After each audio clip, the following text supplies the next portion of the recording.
unanimously, even with Dr. Bronner's approval, to keep everything level for the next year. Again, you know, as I say, we've done this 9 years, y'all. 9 years without a change in what's coming out of your paycheck, your retirement check for insurance.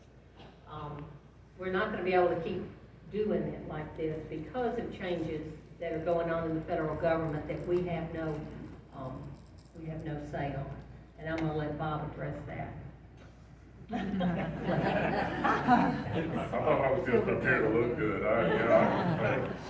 Listen, I gotta tell you that, Carolyn's on the executive committee for SEIB, and they did an outstanding job putting together a plan for SEIB's retirees this year.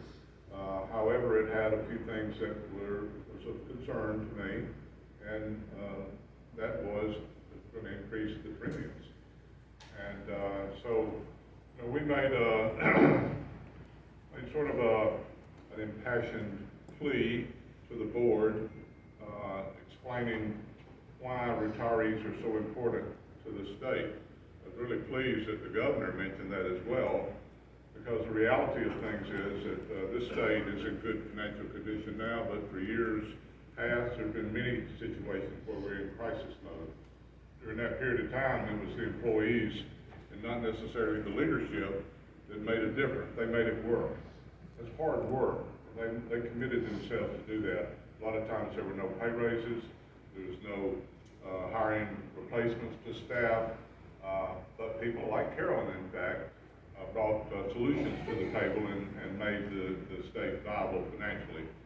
So I made that plea, and I said, you know, the reality is that we should appreciate those people because they are now retirees, and we sort of owe them the respect that they earned very strongly and that sort of thing. And I was really pleased that David Bronner was very supportive of the motion that I made.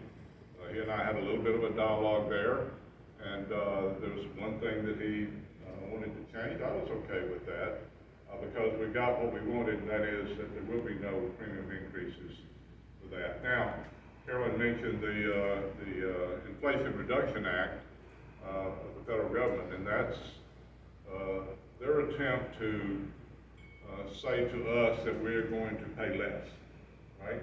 The reality is that somebody has to pay the money regardless. So if they pay less on one end, somebody's got to pay it on the other. So the insurance companies have to pay more.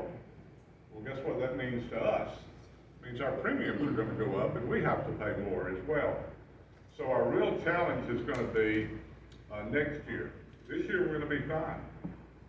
Next year we're going to have to look at it really hard because I have said to you guys before, and I'll say it again because I believe it to be very true, and that is two things are really important to you. Your retirement is one, and this organization has supported very strongly David Bronner and the retirement systems in the past to be certain that the amount required for them is appropriated each year. The second thing is your health insurance, and I believe that's very critical to all of us at the age we are. And the reality to me is this program should be viable financially. And so last year we did some things to help that program be financially viable. They were not necessarily popular.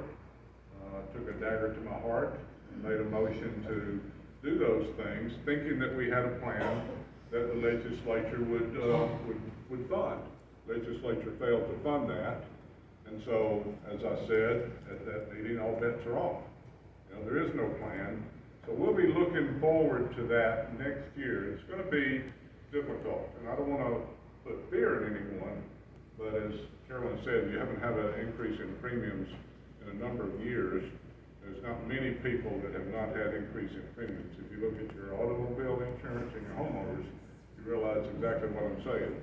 So we're going to work to do a couple of things. Number one is we will work to be sure that the SEIB is financially stable. That's critical to all of us. And we're going to work, Carolyn and I are going to work to try to mitigate to the extent possible increased costs to you guys. okay, it's gonna be a challenge, but, you know, Carolyn's been around this board longer than I. She's the senior member of this board, from a retiree standpoint, and, she knows everything there is to know about how to make that work, and I'm not putting a burden on her because she really does. But it's been a pleasure for me to be, a member of the board to represent you guys. It's quite an honor for me, and I know that Carolyn feels the same way. So, if you have any questions, I'll defer